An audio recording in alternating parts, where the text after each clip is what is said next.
இந்த டே ஒன்னோட ஆக்ஷனில் எல்லா டீமுகளும் இந்த மார்க்யூ பிளேயர்களுக்கும் அதுக்கப்புறம் அடுத்து வரக்கூடிய இந்த மார்க்யூ செட்னு சொல்லலாம், அதையும் பவுலர்ஸுகள் பேட்டர்ஸுகள் ஆல்ரவுண்டர்ஸுகள் இவங்களுக்குமே வந்து பார்த்தீங்கன்னா காசு நிறைய ஸ்பெண்ட் பண்ணிட்டாங்க.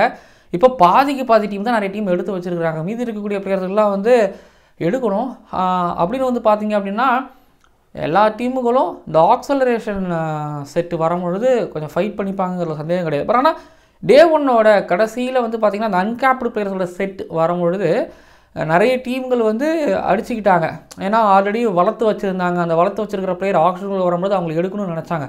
ஸோ அந்த வகையில் வந்து பார்த்திங்க அப்படின்னா நிறைய டீம் இதை தெரிஞ்சு ஓகே அந்த டீம் அந்த பிளேயர் எடுப்பாங்க அப்படின்னு விலையை ஏற்றி விட்டதும் இருக்குது. அண்டு நல்ல பிக்குகளும் இருக்குது. அதுக்கப்புறம் ஓவரால் டே ஒன்னில் எந்தெந்த டீம் நல்லா செயல்பட்டுருக்காங்க அப்படிங்கிறதையும் இந்த வீடியோவில் பார்க்க போகிறோம். ஆல்ரெடி 2 வீடியோ அப்லோட் பண்ணியிருப்போம். இன்றைக்கி காலையில் நீங்கள் பார்க்குறீங்க குட் மார்னிங் பர்டர் கவாஸ்கர் ட்ரோஃபி நீங்கள் பார்த்துட்டு இருக்கலாம். இல்லை இந்த வீடியோ பார்த்துட்டு நீங்கள் பர்டர் கவாஸ்கர் ட்ரோஃபி பார்க்கலாம். பர்டர் கவாஸ்கர் ட்ரோஃபி பார்த்து முடிச்சதுக்கப்புறம் ரிவ்யூவும் வரும். நாளோட ரிவ்யூ அது முடிச்சதுக்கப்புறமா எஸ் auction videos so on the way உங்களுக்காக இருக்க போகுது. லேடிஸ் அண்ட் ஜென்டில்மேன், இந்த IPL auction 2025 special Cric Anandha ஷோவிற்கு உங்களை வரவேற்கின்றேன். சப்ஸ்கிரைப் பண்ணாதுங்க, சப்ஸ்கிரைப் பண்ணிட்டு பார்த்துக்கோங்க. ஸோ ஏதாவது டிஃப்ரெண்ட்டாக கான்செப்ட்ஸ் வரணுமா வேணுமா அதெல்லாம் வந்து கீழே வந்து கமெண்ட் பண்ணுங்கள். ஸோ அதுவும் கொடுக்கறதுக்கு நான் தயார். ஸோ இந்த அன்கேப்டு செட்டில் வந்து பார்த்திங்க அப்படின்னா அதர்வ தைடி எஸ்ஆர்ஹெச்சுக்கு போனார் 30 லட்சத்தில்.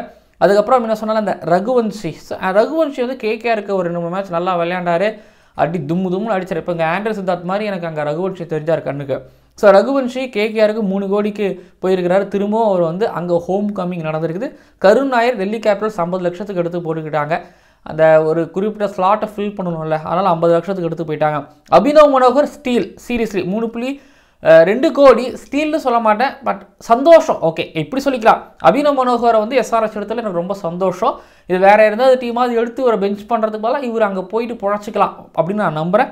ஸோ அபினவ் மனோகர் என்னை பொறுத்த வரைக்கும் நல்ல பிக், சந்தோஷமான பிக். என்னை பொறுத்த வரைக்கும் நிஷாந்த் சிந்து குஜராத் டைட்டல்ஸ் எடுத்துருக்கிறாங்க 30 லட்சம். சமீர் ரிஸ்வி டெல்லி கேபிட்டல்ஸில் இப்போ 95 லட்சத்துக்கு எடுத்துருக்கிறாங்க. சிஎஸ்கேல இருந்தார். அந்த ஒரு 6க்கு அப்புறமா அவர் பெருசாக எதுவும் பண்ணலை. ஆனால் அவர் மேலே ஒரு நம்பிக்கை, ட்ரையல்ஸ், ஸோ இதெல்லாமே சேர்ந்து வந்து பார்த்தீங்கன்னா சமீர் ரிஸ்விக்கு ஒரு நல்ல அமௌண்ட் கொடுத்துருக்கு.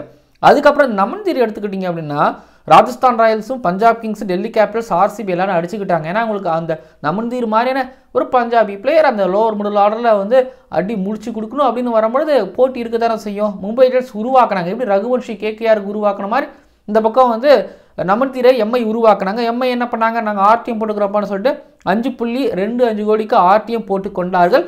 இது இந்த அன்கேப்டு பிளேயர்களோட பிக்கில் இது ஒரு நல்ல பிக்குன்னு நான் சொல்லுவேன். அப்துல் சமாத் வந்து ஆர்சிபிக்கு லக்னோவுக்கு போவாரா அப்படிங்கும்போது பஞ்சாப் கிங்ஸுக்கு போவாரான்னு ஒரு டவுட் இருந்துச்சு. பட் இவங்களாம் சண்டை போட்டு இருந்தாங்க. லக்னோ சூப்பர் ஜெயண்ட் வந்து 4.2 கோடிக்கு எடுத்துருக்குறாங்க.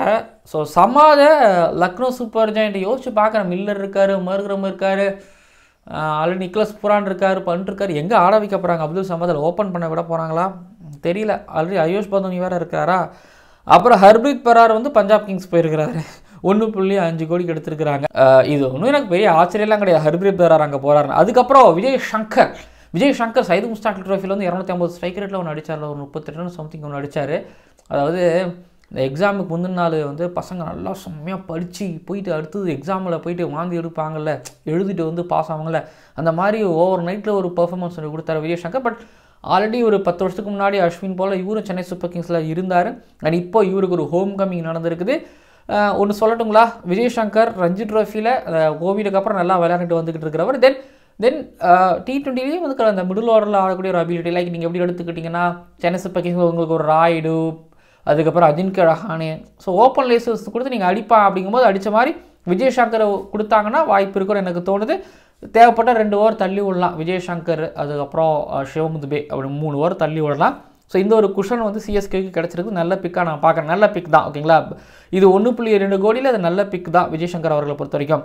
மஹிபுல் லாம்ரார் குஜராத் டைட்டன்ஸ் எடுத்துருக்கிறாங்க 1.7 கோடிக்கு. அதுக்கப்புறம் அசுதோஷ் பஞ்சாப் கிங்ஸ் எதுக்கு வெளியே விடணும் 3.8 கோடிக்கு எடுத்துருக்கிறாங்க. ஹர்ப்ரீத் பரார் அசுதோஷ்லாம் பார்த்துக்கோங்க. குமார் குஷாகரா அதுக்கப்புறம் ராமிட் மில்ஸ் 2 பேரையும் வந்து பார்த்தீங்கன்னா சிஎஸ்கே எம்ஐ கூட ஒரு கனெக்ஷன் இருக்குது. இந்த தடவை ஜிடிக்கு குமார் குஷாகரா 65 லட்சத்துக்கு ஏலம் போயிருக்கிறாரு. அதுக்கப்புறம் ராபின் மில்ஸ் வந்து பார்த்தீங்கன்னா சென்னை சூப்பர் கிங்ஸ் ட்ரை பண்ணாங்க. மும்பை இந்தியன்ஸ் 65 லட்சத்துக்கு ஏலத்தை எடுத்துருக்காங்க. அதுக்கப்புறம் அனுஜ் ராவத் 30 லட்சத்துக்கு குஜராத் டைட்டன்ஸ் போயிருக்கிறாங்க. இந்த மாதிரி 30 லட்சம் 20 லட்சம் அதெல்லாமே குஜராத் டைட்டன்ஸ் வந்து அழகாக எடுத்துக்கிறாங்க. பஞ்சாப் கிங்ஸ் வந்து 95 லட்சத்துக்கு வந்து விஷ்ணு வினோத் எடுத்துக்கிறாங்க அப்படிங்கிறதையும் நான் மென்ஷன் பண்ணிக்கிறேன். அப்புறம் வந்து முக்கியமான சொல்லிக்கிறேன் அதாவது கேப்டு பிளேயர்லாம் வார்னர் அன்சோல்டு. இந்த அன்கேப்டு ஃபாஸ்ட் பவுலர்ஸுகளோட அந்த செட் வரும்போது நல்லா இருந்துச்சு. ஏன்னா ராசிக் சலாம்தார் இருக்கார்ல, அவர் வந்து இப்போ எமர்ஜிங் இந்தியாவுக்காக ஆடும்பொழுதோ இல்லை ரஞ்சி ட்ரோஃபிக்காக ஜம்மு காஷ்மீருக்காக ஆடும்போதோ அவர் பேர் ஒரு பெருசாக பேசப்படுது. ட்ரையல்ஸ்லையும் கலக்கியிருப்பார், சந்தேகமே கிடையாது. ஆர்சிபியும் போனாங்க, எஸ்ஆர்எச் போனாங்க, டெல்லி கேபிட்டல்ஸும் போனாங்க. கடைசி ஆர்சிபிக்கு 6 கோடி ஸ்டீல், டெஃபினட்டாக 8 கோடி 9 கோடி போயிருக்க வேண்டியவர்னு கூட சொல்லுவேன். இல்லை 1 கோடி 1.5 கோடியாவது கம்மி பண்ணி கொடுத்துருக்கிறாரு ராசிக் தர். சீரியஸ்லி இவர் ஜோஷ் ஆஷர்வுட், யஷ் தயால் இவங்க கூட ராசிக் தர் வந்து போட போகிறாரு. சேலஞ்ச் காத்துக்கிட்டு இருக்குது. தென் நல்ல ஒரு கூட்டணியாக கூட அமையறது வாய்ப்பு இருக்குது. ஆகாஷ் மத்வால் வந்து ராஜஸ்தான் ராயல்ஸுக்கு போயிருக்கிறாரு. 1.2 கோடி. ஆர்ச்சர், தீக்ஷனா, வனிந்து அசாங்கா, இப்போ மத்வால் எடுத்திருக்கிறாங்க. பார்ப்போம். வேறு ஒரு மாதிரி front line Indian fast bowlers யாரும் இல்லையோ இதுக்கப்புறம் பின்னாடி பேசுவோம். மோஹித் சர்மா டெல்லி கேபிட்டல்ஸ்க்கு போயிருக்கிறாரு 2.2 கோடிக்கு. ஆக்சுவலி ஜிடி தான் ஒரு சரியான டீமு. ஆனால் மோஹித் சர்மா டெத் ஓவரில் நட்டு, டெத் ஓவரில் ஸ்டார்க் ஆரம்பிப்பார், முடிக்கவும் செய்வார். குல்தீப் யாதவ் அண்ட் அக்சர் பட்டேல் மிடில் ஆர்டரில் நல்லா விளையாண்டுருக்குறாங்க போலிய டெல்லி கேபிட்டல்ஸ், தோணுதில்லை, நல்லா விளையாண்டுருக்குறாங்க. அதுக்கப்புறம் வைஷக் விஜயகுமார் வந்து எஸ்ஆர்ஹெச்சா ஜிடிஆர் போகும்போது பஞ்சாப் கிங்ஸ் 1.80 கோடிக்கு எடுத்துருக்குறாங்க. இப்போது இவர் வந்து ஹர்ஷ்தீப் சிங், சஹல், ஹர்ப்ரீத் பரார், மேக்ஸ்வெல் ஸ்டாயினிஸ் கூட சேர்ந்து போட போகிறாங்க. பார்த்துக்கோங்க வைஷக் விஜயகுமார். அதேபோல் ரகுவன்ஷியை வந்து கேகேஆர் பிக் பண்ண மாதிரி இங்கே வைபவராவை வந்து பார்த்திங்க அப்படின்னா கேகேஆர் 1.8 கோடி கொடுத்து எடுத்துருக்கிறாங்க. இப்போ ஒரு நார்கியா, மயங்க் மார்க்கண்டே, ஹர்ஷித் ராணா, வருண் சக்கரவர்த்தி, ஆண்ட்ரி ரசல் கூட வந்து போட போகிறாங்க. இவர் ஆல்ரெடி கேகேஆரோட வளர்ப்பு தான், கம்பீரோட கைப்பிள்ளை தான். அண்ட் இப்போ இவர் வந்து பார்த்திங்கன்னா கேகேஆருக்கு போயிருக்கிறாரு. அதுக்கப்புறம் யஷ் தக்கூர் பஞ்சாப் கிங்ஸ் எடுத்துருக்கிறாங்க 1.60 கோடி. இதுக்கு முன்னாடி ஞாபகம் இருக்குது ஹேட்ரிக் விக்கெட் எடுத்தாரில்ல, லக்னோவுக்கு ஒரு மேட்ச் நல்லா போட்டார் மயங்க் யாதவ் இல்லைன்னு சொல்லிட்டு. அதுக்கப்புறம் போட்டு பிரிவுன்னு பிரிச்சுட்டாங்க. அது சுயேஷ் சர்மா வந்து பார்த்தீங்கன்னா ஆர்சிபிக்கு போயிருந்தாங்க. மும்பை இந்தியன்ஸ் வந்தது நோக்கம் என்னன்னா அவங்களுக்கு இந்த ராகுல் சகர் மாதிரி, மயங்க் மார்க்கண்டே மாதிரி உருவாக்கணும்னா. சுயேஷ் சர்மா ஆல்ரெடி பெங்காலில் வந்து பார்த்தீங்கன்னா ஒரு ஹைலைட்டடான ஒரு பிளேயர். கேகேஆருக்கும் ஆடி இருக்கிறாரு இந்த பேண்டு போட்டு 2 வருஷம். பட் இங்கே எம்ஐக்கு வந்திருந்தாங்கன்னா அது இன்னும் கொஞ்சம் பெட்டராகவும் இருக்கும். அவங்க அதுதான் தேடவும் செய்கிறாங்க. அண்ட் ஆர்சிபி 2.60 கோடி. அதுக்கப்புறம் கரண் சர்மா, தி ஐபிஎல்ஸ் எவர்கின் சாம், லக்கி சாம் கரண் சர்மா வந்து மும்பை இந்தியன்ஸுக்கு 50 லட்சத்துக்கு ஏலம் போயிருக்கிறார் அப்படிங்கிற தகவல் கிடச்சிருக்குது. இப்போ ஓவரால் வந்து டே 1ல் எந்தெந்த டீம் செட் ஆகிருக்குது அப்படிங்கிறத கொஞ்சம் ஷார்ட் அண்ட் ஸ்வீட்டாக பார்த்துடலாம். இதில் வந்து இதில் பஞ்சாப் கிங்ஸ் ஒர்க் பிடிச்சிருந்துச்சு. ஆனால் ஸ்ரேயாஸ் ஐயருக்கு அவங்க பெரிய அமௌண்ட் கொடுப்பாங்க, ப்ராஜெக்ட் பாண்டிங் அப்படின்னு போயிட்டு பண்ட்டுக்கு போவாங்கன்னு பார்க்கும்போது அவங்க ஸ்ரேயாஸ் ஐயருக்கு போயிருக்கிறாங்க. நல்ல ஒரு என்ன சொல்கிறது யாரும் எதிர்பார்க்காத ஒரு கோணத்தில் எடுத்துருக்கிறாங்க. அதுக்கப்புறம் ஆர்டிஎம்லாம் சூப்பராக யூஸ் பண்ணாங்க. ஹர்ஷ்தீப் சிங், நேகல் வதேரா, இவங்க எல்லாமே வந்து இந்த ஆப்ஷனில் எடுத்தாங்க. பஞ்சாப் கிங்ஸ் ஒரு மாதிரி நல்லா தான் விளையாண்டுருக்கிறாங்க. ஒரு ஹர்ப்ரீத் பரார் எடுக்கிறது, திரும்பி ஷஷாங்க் கூட வந்து அசுதோஷை வந்து இப்போ ஆடுற மாதிரி ஒரு காம்போ பிக் பண்ணுறதுன்னு சொல்லிட்டு இவங்களாம் யார் எடுப்பாங்கன்னு நினைக்கும் போது, இல்லை அவங்களாம் எடுக்கவே மாட்டாங்கன்னு நினைக்கும் போது அவங்களை இவங்க எடுத்து மஜா பண்ணிடுறாங்க. இதில் எஸ்ஆர்ஹெச் பொறுத்த வரைக்கும் இஷான் கிஷனுக்கு கூட இப்போ Abhishek Sharma, Travis head, Abhinav Manoharan middle ஆர்டரில், ஷமி, ஜாம்பா, மேபி ராகுல் சஹர் இப்படிலாம் வருவாங்க. ஒன்று சொல்லட்டுங்களா, எஸ்ஆர்ஹெச் நீங்கள் நினைக்கலாம் ரிட்டன்ஷன் அதிகமாக காசு விட்டு, பட் ஆக்ஷன்லையும் இவங்க தெளிவாக இருந்திருக்காங்க, ரிட்டன்ஷனையும் தெளிவாக இருந்திருக்காங்கன்னு தெரியுது. ஆர்சிபி பொறுத்த வரைக்கும் சால்ட்டு, கோலி கூட இறங்குவார், ரஜத் பட்டிதார் வந்தோன். நம்ம மிடில் ஆர்டரில் வந்து ஆட்கள் தேவை. ஜிதேஷ் சர்மாவை எடுத்துருக்கிறாங்க. அது ஸ்டீல் கிடையாது, அது ரொம்ப கொஞ்சம் காசு அதிகம் தான். லியம் லிவிங்ஸ்டன் பிக் பண்ணியிருக்கிறாங்க ஸ்டீல். அதுக்கப்புறம் வந்து பார்த்தீங்கன்னா ராசிக் தர், சுயேஷ் சர்மா. ஆர்சிபி ஆக்ஷனில் சோஃபார் நல்லா விளையாண்டுருக்காங்க. நீங்கள் கண்ட்ரோல் பண்ணுற அளவுக்கு நீங்கள் வந்து எல்லி நகை ஆடுறவுக்குலாம் கிடையாது. ஸோ ஆர்சிபி சூப்பராக பிக் பண்ணியிருக்கிறாங்க.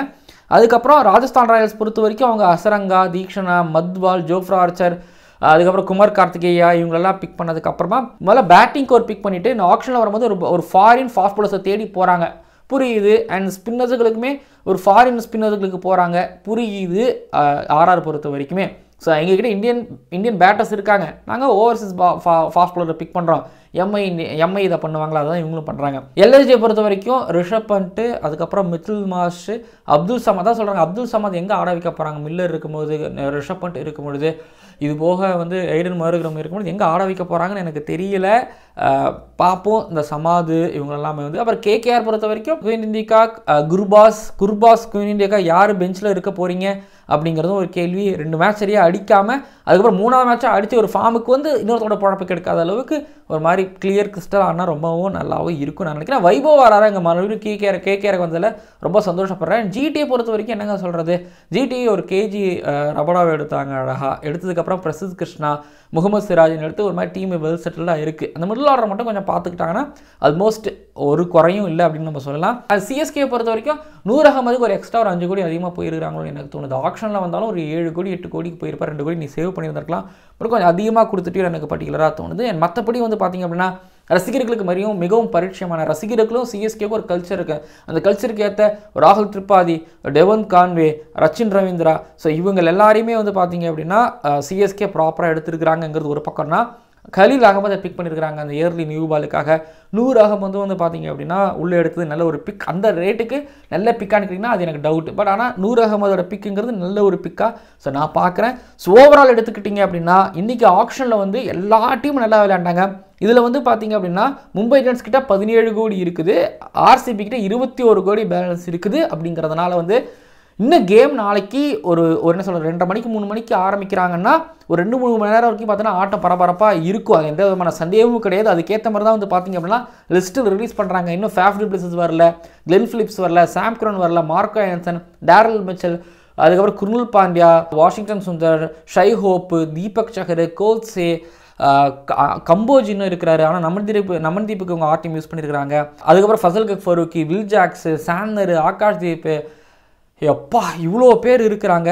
டே 1ஓடவே வந்து பார்த்திங்க அப்படின்னா இந்த ஆக்ஷன் முடிவடையலை. ஸோ ஆர்சிபி வந்து பார்த்திங்க அப்படின்னா தெளிவாக தான் விளையாண்டுட்டு இருக்காங்க. எஸ்ஆர்எஸ் தெளிவாக தான் விளையாண்டுருக்காங்க டே 1 வரைக்கும். ஸோ இதுக்கப்புறம் டே 2ல் என்ன நடக்குதுங்கிறத பொறுத்திருந்து பார்க்கலாம். நீங்கள் எந்த பிக் உங்களுக்கு ரொம்ப பிடிச்சிருந்ததுன்னு நீங்கள் சொல்லுங்கள். சிஎஸ்கே எடுத்தது பிடிச்சிருந்தா, மும்பை இந்தியன்ஸ் எடுத்துருந்தது பிடிச்சிருந்துச்சா, இல்லை அப்படின்னா யாரோடது உங்களுக்கு பிடிச்சிருந்துச்சுன்னா எனக்கு எல்லாரோடது பிடிச்சிருந்துச்சு. ஆர்சிபி ஒன்று மிச்சர் சாப்பிடல, சிஎஸ்கே மிச்சர் சாப்பிடல, மும்பை இந்தியன்ஸும் மிச்சர் சாப்பிடல. எல்லாரும் ட்ரை பண்ணாங்க, போய் பார்த்தாங்க. ஆனால் ரொம்ப ஈகராக ஃபைட் பண்ணி எங்களை மாதிரிலாம் எதுவும் பண்ணலை. ஆனால் பண்ணாங்க. அதுக்கான பலன் இன்றைக்கி கிடைக்கும், டே 2 கிடைக்கும்னு நினைக்கிறேன். ஓகேங்களா? தென் வீடியோ நிறைவடையுது. மறக்காமல் சப்ஸ்கிரைப் பண்ணுங்கள், பக்கத்தில் இருக்க பெல் ஐக்கனை கிளிக் பண்ணுங்கள். அண்ட் இந்த ஐபிஎல் ஆக்ஷன் 2025 தொடர்ந்து நிறைய வீடியோக்கள் உங்களுக்கு வந்துக்கிட்டே இருக்கும். பார்க்கலாம் அடுத்தடுத்த வீடியோக்களில். ஸோ பார்த்துக்கோங்க. நிறைய டீம் அந்த ஆல்ரவுண்டர் தேவை, அதுக்கப்புறம் ஃபாஸ்ட் பாலர்ஸுகளுக்கும் தேவை. ஸோ ஆல்மோஸ்ட் எல்லா டிபார்ட்மெண்ட்டையும் கவர் பண்ணுற மாதிரியான பிளேயர்ஸ்கள் தான் தேவை. கிடைப்பாங்களா பார்ப்போம்.